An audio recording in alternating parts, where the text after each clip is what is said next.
It worked perfectly. Wow. Perfect. Perfect. Living in the COVID. 19. Anybody else living in the COVID. 19. Sheltered in place, keeping my distance. Ooh. Oh man. Welcome back to Double M Show. Mr. Mike Nice is in the building. DJ Means. We got a lot to go about, a lot to talk about, a lot that's happening. Once again, as you can all see, this is the In the Crib edition, back again of Double M. Lately, a lot of our shows have been talking about what's been going on in this world. Black Lives Matter, and it's gonna be no different today. This is something we in it for the long haul, and whatever Double M can do to spread awareness, that's exactly what we're gonna continue to do. We're gonna continue to have these conversations, and bigger. It's gonna get bigger and better as always. A lot's been happening around the world outside of COVID-19, which we gotta get to as well, because numbers are spiking. Numbers are spiking up again. And what does that mean for us? What does that mean for sports world? Like everything, this thing is not going away. But before we start the show, I do want to say happy birthday to Tupac Shakur. One of the greatest of all time, I believe. I could be wrong. I think he would have been 47 today. I thought I saw 49. 49? Okay. 49. Maybe he was 49. 47, 49. He was going to push to his 50s, man. A great soul. Died at like 25. Like, so young. And it's crazy when you see Pac and you see all of his images and all he's done and everything he said, and to see that he was now at the age that I am, younger than I was, doing what he was doing. It's truly incredible. My favorite quote of all time actually comes from Tupac, and it's, "I'm not saying I'm going to change the world, but I guarantee I'm going to spark the mind that will." And if you look at people now and the influences, a lot of people's influences is Tupac, and he definitely fulfilled that goal. That's my favorite quote of all time from him. So rest in peace and happy birthday to the great Tupac. That is a fact. R.I.P. and happy birthday to Tupac. But yeah, man, like you said, just want to repeat what you said. A lot of our shows, the last couple of shows have been about the Black Lives Matter movement and everything happening in the world around us. We're not going to shy away from it on this show. We never do. And thankfully, Marv and I have this platform where we can have these conversations and not only talk amongst ourselves here, sitting here, but live on IG, live on YouTube. Appreciate always people coming in, adding their thoughts, feelings, opinions on things happening in the world. Sometimes, getting different perspectives, sparking up different conversations. That's what we always look forward to when we're here, for sure. So definitely, if you're new to Double M, this is not just me and my show, it's our show. Everybody is involved. So make sure you comment with questions, comments with anything of how you feel, what's going on. We'll definitely get to all the comments for the most part. And we love to interact with everyone on this show. That's what makes Double M so great. But always, like we said, there's some other news going on that involves COVID and the movement that Black Lives Matter movement. And take it away, brother. What's on the playlist, man? So obviously, I think everybody's heard, sports and specifically the NBA, they're trying to make their comeback. The NFL is trying to roll, and the MLB is trying to roll through NHL. But out of the top four sports, looks like the NBA right now has the most concrete plan to come back, during this time where the pandemic is going on. They tried to put different things in place. They've, locked in on playing in Orlando in this bubble at Disney. And while the plan was looking good in a sense, okay, maybe NBA is gonna come back and they figured out a way to make it work. A lot of other things took place in the world. Right. You have George Floyd's murder, happen. You have also COVID-19, which is still, running rampant in many parts of the country, the world. And now, just fast forward just today, a lot of players in the NBA are taking a stand. And, obviously, I think most players still have COVID in their mind, for sure. But at the same time, players are taking a stand because they don't feel returning to the NBA and playing basketball is important right now because there's much bigger issues at hand. So we're going to dive into that some more. Let me just set the scene with that for sure. Also, the Black Lives Matter movement, what kind of shape has it continued to take? What is it right now? How is it going to continue to look moving forward? Different people speaking out, companies, organizations. The movement is still going. The movement is not stopping, and I don't believe the movement is slowing down. So we're going to continue with that. And also, just in general, COVID out here, man. Places are opening up, slowly opening up wide. Club wide open. And in some places, numbers are spiking. In other places, I saw something about Massachusetts earlier today that the numbers maybe not be spiking as many people think. It's a lot to talk about, a lot to dive into. But again, we're going to do it all right here on Double N. Yes, sir. So let's start it off, man. The headline's going to say Kyrie, right? Yeah. Kyrie is a big disruptor, and he's leading the charge. He's leading the charge. If I may, I want to paint the scene and give out the correct information on what's going on, and then we can break it down on our thoughts, feelings, and whatsoever. So a couple weeks back, we all heard, the superstars had a meeting. Kawhi Leonard, Chris Paul, LeBron James, the Giannis, the stars of the NBA came together and they said, hey, whatever's going on, we want the NBA to come back. Lo and behold, maybe a week or two after, NBA had a plan of coming back. July 31st, everything, and like Mike said, it sounded smooth. It sounded smooth. Obviously, a lot of things have transpired. George Floyd, everything, Black Lives Matter, cool. Kyrie set up a phone call, huge phone call. Had 50 players, I think. I saw 80. Something like that. 80 players. 80 players were in the phone call, and the goal of this phone call was to give the other guys a voice. Obviously the LeBrons and James Hardens and those guys, they're one thing. They're the superstars. But he wanted to give, the other players who have families, who are human beings, who have to put themselves in a bubble, give them a voice on how they feel. Kyrie believes, and in the beginning of the phone call, he said, I won't be going to Orlando. He wants, he believes that the NBA shouldn't be going all right, shouldn't be, out playing basketball while Black people and things like that are getting killed in these streets. He wants to, put an emphasis on what's going on. So we shouldn't be going out there. There's some stars that came out and agree. Avery Bradley, he's another man who's leading this charge. Dwight Howard is coming out and he's leading. And then other players in that phone call start to speak. There was Spencer Dinwiddie, who's very vocal during the phone call. You had Donovan Mitchell, who's very vocal during the phone calls, and speaking on their concerns, agreeing with Kyrie on their concerns of going in there, understanding what's the fight for, and saying that they want to send a message. They really want to send a message that, hey, we need to do something now. And that's what the phone call was pretty much about. Now, granted,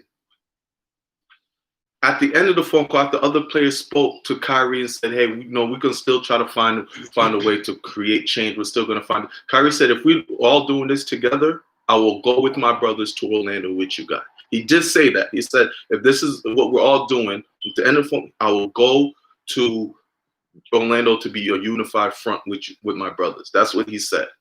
Now, there's still Avery Bradley, what I'm reading right now, he's pushing a cause of asking Adam Silver and them, what are you guys going to be doing for Black Lives right now? What's the goal here? Because basketball right now is the last thing on anybody's mind, especially the players. They don't care about this basketball as much as others will.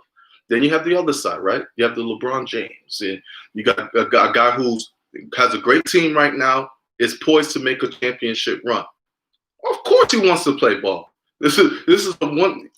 LeBron, what, 35, 36? Like, this is one of his last opportunities where you can play basketball and be in a championship level. So of course he wants to play, and other players are just competitive. They want to play basketball and have a shot. And then there's the third piece to it. There's the people that want to play. There's the people who don't want to play due to the Black Lives Matter and everything. And then the third piece is, if the players don't play and the season does get canceled, the CBA gets messed up, and the owners get to control the CBA, and the players lose a lot of money. And that's going to hurt everybody in the players. Now, the question is, do they care? Are they caring about the money right now? Is it bigger than that? That's where we are right now, and that's where we'll discuss. So I'm going to start from the Kyrie, Avery Bradley aspect of it. Because, obviously, again, a lot of other factors are going into it. But the biggest thing right now that we're currently seeing and hearing for sure that really tops the list, in a sense of reasons why the NBA or players don't want to come back, is because Kyrie Irving and many other players feel like going back to the NBA in a sense and playing basketball is going to be a distraction in a sense of what's really taking place in the world right now. A quote from Avery Bradley, which I just read not too long ago, but along with me thinking about everything going on, it stood out to me even more. He says, while the actual sitting out doesn't directly fight systematic racism, it does highlight really that without Black athletes, the NBA wouldn't be what it is today. So I read that, and I really thought to myself even more. The NBA, NFL, those two sports specifically are made up majority of Black players. Majority Black players, Black male athletes are in these sports. And just like Marv and I, just like those Black men as well, they're seeing people that look like them, other men, murdered and harassed and dealing with police brutality and injustices, all the same. We're all seeing it together. I don't care if you're an athlete, you're a celebrity, you're a common citizen, it don't matter. We're seeing it. So Marv and I can sit here on this podcast, feel the way we feel, seeing that. I'm assuming and imagining those Black men in those sports are feeling the same way. You take all of them out of the picture because they're pissed off just like you're pissed off. Where does that leave the NBA? Where does that leave the NFL? And then it goes on to the other point of how important is playing a game of basketball when stuff like this is happening in the world around us, or people are getting killed. People are getting killed. And, some people say, oh, well, basketball might be a good distraction in a sense, or, get back to, not being, you get to watch basketball again, make you feel good to watch your basketball, your favorite team, your favorite player. Here's what I got to say to that. We've seen Eric Gardner. We've seen Trayvon Martin. Other people get killed. Basketball still rolling along in the middle season. They put somebody's face on a T-shirt or I can't breathe on a T-shirt. You go about their business, play a game basketball, la-di-da. This happens again. Then I see a new T-shirt with a new face and a new slogan and comment, and it happens again. And then it happens again. So in my mind, something's not working there.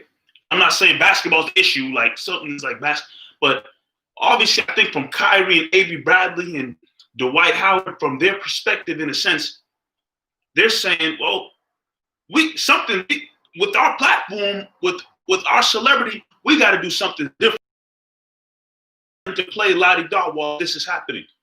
I understand why they're trying to do something different. And if their stance is, in a sense, not wanting to play basketball, I can completely understand it because they want to see something different happen than the same old, let's put George Floyd's face on a T-shirt before game, or we're shooting our warm-up shots and whatnot, and then go about it as business as usual. I can completely understand where Kyrie and those players are coming from. Yeah, something like going off of your point, Stephen A. Smith, one of his points was, and it's crazy when it comes to like what's going on with Black people and Black Lives Matter and stuff like that. I can no longer even watch ESPN or First Take or Undisputed. Like, I just don't care for what other people have to say about these issues no more, unless it's just like it's mind blowing how some of them think. Well, anyway, Stephen A. comes out and it was like, well, why would Kyrie and Dwight Howard not want to play? This has been happening before them, and this is going to be happening after them. That's the issue. That's the problem right there. We don't want it to happen after anymore. There needs to be a change. There needs to be something that stunts everything. So we need a halt. None of this is important right now. Entertainment, all this is not important. We are getting killed in America. Let's think about that. Mike already said it. The distraction, all this stuff. We've had distractions. We've had distractions. People are still getting killed during a pandemic. Are still getting killed. So let's forget about that ideal right there. Leave that alone. I'm 100% with the players. Now, with the players like Kyrie and Dwight Howard, things like that. Now, my thing with them is, what's the plan? Obviously, basketball is their professional job. So if you halt and you want to stop it, you want to cancel it, what's the next steps? And this is preliminary, so obviously we don't know what the next steps are. But I would want to see what are the next steps and what do they have in mind to really shake things up here. This it reminds me of a missed opportunity during the Donald Sterling era. Yeah, that's a good comparison. There was a time where I believe it was going to be Clippers and Heat. I could be wrong. It could have been Clippers and some other team. And it was right after Donald Sterling. And some players, the plan was to once they were gonna tip off the ball. Once they're gonna tip off the ball, the players were gonna let the ball drop and go into their locker rooms and not play a game. And when I heard about that, I was like, my goodness, what a missed opportunity that would have been. If the players have walked off the court and not played basketball after the Donald Sterling thing, that would be the biggest movement out of the I Can't Breathe t-shirts and all that is cool. That would have been one of the biggest movements ever right there. That you're setting your stand right there, leaving the course. We are not playing because we don't believe in this injustice, the racism that's going on in our league. That would have been huge, a missed opportunity. I don't remember why they didn't go with that idea, but that was a huge missed opportunity. Now you have something like this. You have another situation that's going on. You said it, Mike. NBA is predominantly black players. You take away the black players in the NBA. What is there to watch? So that's what it reminds me of back in the Donald Sterling era, where the Clippers, I think it was Clippers Heat, and they could have walked off the court. Some of them planned to walk off the court, but it never transpired. And, I agree with you 100%. That would have been huge. That would have been huge. And obviously that situation is, a little different because, the next steps from that was seeing Donald Sterling out the picture completely. No longer owning the team, owning whatever, and that eventually happened. This movement that's currently taking place, I don't necessarily think the players have the answer. And what you said, Marv, makes sense. They want to Some of them don't want to play. Okay, that makes sense. But what's the next step after that? And they probably don't know. You know, some of them, it's not in their mindset to maybe think like, all right, now let's go about starting this and make this one happen. They don't necessarily know probably. It's probably, you know, discussions they want to continue to have amongst themselves. But I respect and understand the fact that if there's step one to the process, let's remove ourselves from this entertainment thing called the NBA because we want to put it in people's minds that we're not for what's taking place anymore. You know, again, there's many reasons why players don't want to come back. There's players who don't want to come back because of Black Lives Matter. There's players that don't want to come back because money, contract, and situations like that. Yeah, Donovan Mitchell. Donovan Mitchell and Tatum. I just read Tatum's in that same boat of players who are trying to get a max contract next season, don't want to risk injury and anything like that. There's players who don't want to come back because, you know, COVID is in their mind and they don't want to be exposed to that. There's a lot of issues at hand. You know, NBA is still going full-fledged. They're releasing, you know, the hotels where teams are going to be staying at and a map of what it's going to look like and all this. NBA is going forward with their plan. But if there's one thing we said on last week's show, I believe, if there's one league or one commissioner that seems to be on top of, you know, speaking out and wanting to be proactive and trying to help make a difference and change or whatnot, it's Adam Silver in the NBA. So as Adam Silver and the NBA continue to do and say the right things, they need to meet with their players. And I think their plan is to do something along those lines and see what they can do to continue to be proactive and trying to spark change or something like that. Yeah, no matter what, the season's going to happen. I forgot who I had that conversation with. Like, yeah, there's more pro playing than there is the cons. Yes, Kyrie, the reason this is so big, he's a big star in the league, one.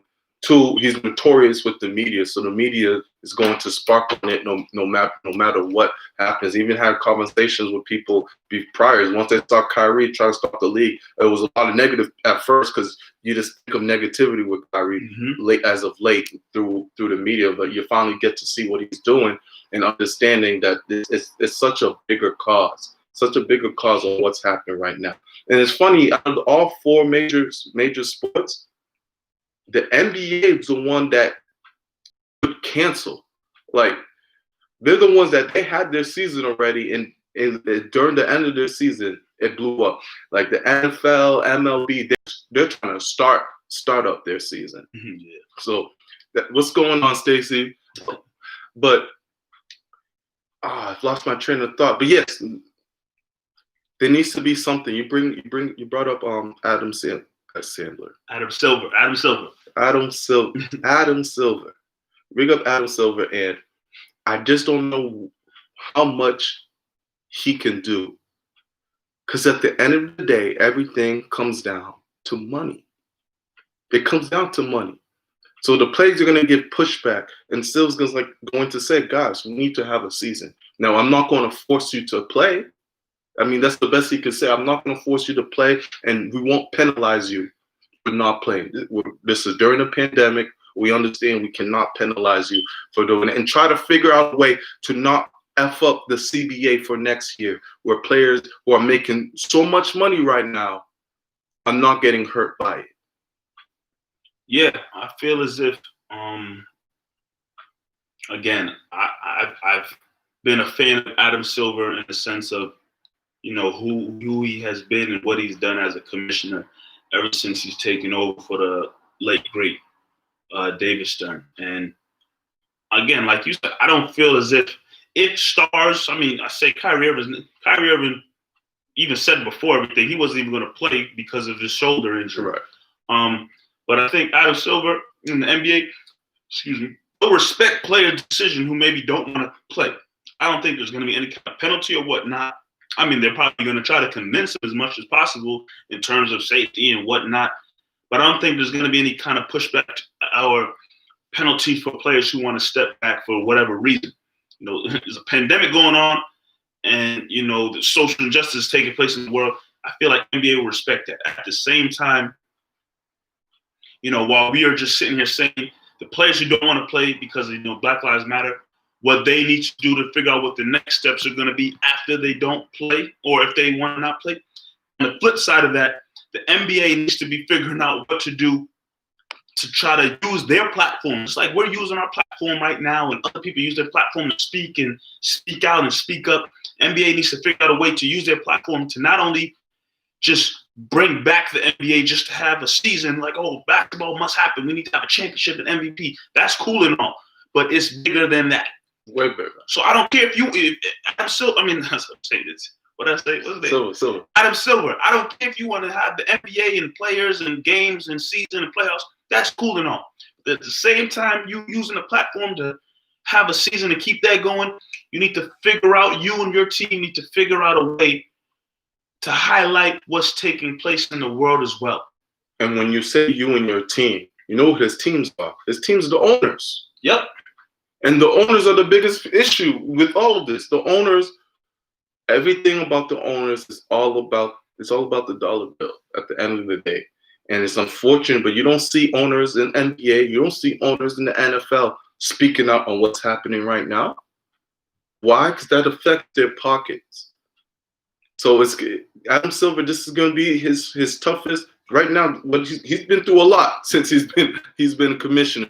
But this right here is going to be the toughest thing he goes through because he needs to hear his players. He needs to understand why there's pushback to it. He needs to understand and try to figure out a way. NBA has been on the forefront, and the front lines are doing great through every movement that's going on. And he has to continue that. Like I said earlier, through the phone call, Kyrie did say, if we're all going there, I'm going to go. But there needs to be more. There needs to be more that happening.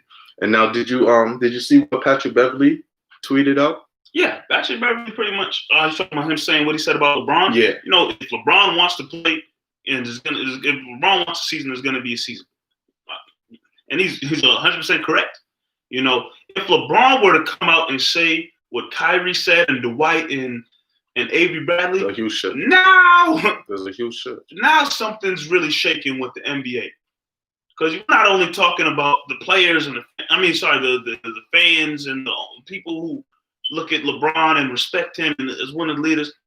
Now you're talking about the players who look at LeBron like you got players in the league who are young up-and-coming stars who are looking up to LeBron and really idolizing everything he says and does. So if LeBron were to come out and say that, what what Kyrie and Avery and Dwight said, now you're really talking about, okay, this is going to get interesting because the star of the league is about to sit out. Yeah.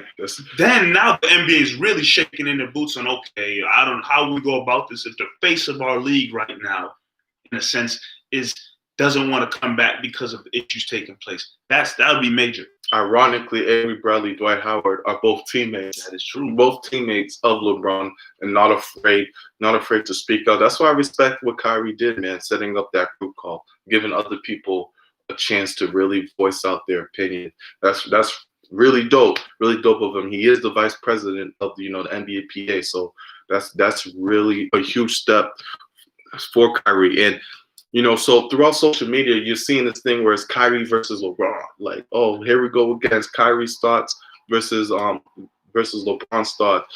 And I've seen a lot of negative stuff towards LeBron due to the fact that he wants to play, and people think it's selfish that he wants to play, and people believe that he's going the Jordan route. He doesn't want to talk about what's going on. LeBron deserves no type of backlash on what's going on right now. Like, I respect what Kyrie's doing, and I'm all for that movement. But if LeBron wants to play, as his profession is telling him to do, as his job's telling him to do, and the man that I already know what he does for the community, like, the man doesn't need to even prove what he does for the community. I don't think he deserves any type of backlash towards what's going on at all. And neither does Kyrie. Some people say, oh, Kyrie's hurt, so now he's talking all this garbage. Does this have to do with it? I don't believe so. I think Kyrie's really genuine when it comes to things like this. When it comes to Black Lives Matter, I really believe this is something that he feels and he really wants to do. I really believe that LeBron, what he's proven, what he's shown, what he does for the community, what he's done for Black kids all around the world is huge. Now, if he wants to come out and he wants to play, I'm pretty sure he understands the other side too. And then don't forget what I've been saying, the CBA comes down to dollar bills. The players do not play this little tournament that's about to happen. The next contracts, players that are making 100 million are going to be making 50 million. Like the owners are going to be able to control the CBA, and that's not going to be good for the players. Yeah, it's complicated. It's a web. It's a lot. Just to touch on that LeBron aspect even more, not to take away or diminish, the movement taking place right now. But just to think about, I think I can't speak for LeBron. I don't know what's going on in his mind, but just to think of the person who he's done a lot. On off the court, he's done a lot. But you think about a guy who's from 18 to 35. His only profession has been playing basketball. And now he has he was taken away from that for a while now, and his opportunity to come back and do it. In a sense, I think that plays a part in his mindset as well. Like you just said, it's his profession. And his employers, in a sense, asking him to come back and play basketball. So that plays a part in his mind. Again, is he, in a sense, going against anything Kyrie is probably doing, saying, I don't think so. When I see the LeBron versus, I don't really put it as LeBron versus Kyrie. I guess you could say, playing versus not playing, sure. But, in a sense, I understand every player's reason for wanting to play or not wanting to play. I can't look at any player right now who will say something and be like, the dumbest thing I would hear. I can't even put something in my mouth. I understand the reasons for wanting to go to Orlando and play. And I understand the reasons for not wanting to go to Orlando and play. So, it's a lot. It's a lot of moving pieces. It's a lot of things that can fall out from it, but. So J-Mac says, don't get me wrong. I see his point, speaking on Kyrie, with the injustice, but he's just hating right now. Like I said, Kyrie's not hating. What is he hating on? That he's not going to be able to play in the playoffs? There wasn't a season to begin with. Like, what is he? I don't understand what he's hating on. This man called up 70 other players to get their voices and their opinion. He's not saying I'm signaling to shut everything down. Obviously, if you read the headlines, it's going to look like that. But read into it. Read what he's really trying to do. Really why he's really concerned.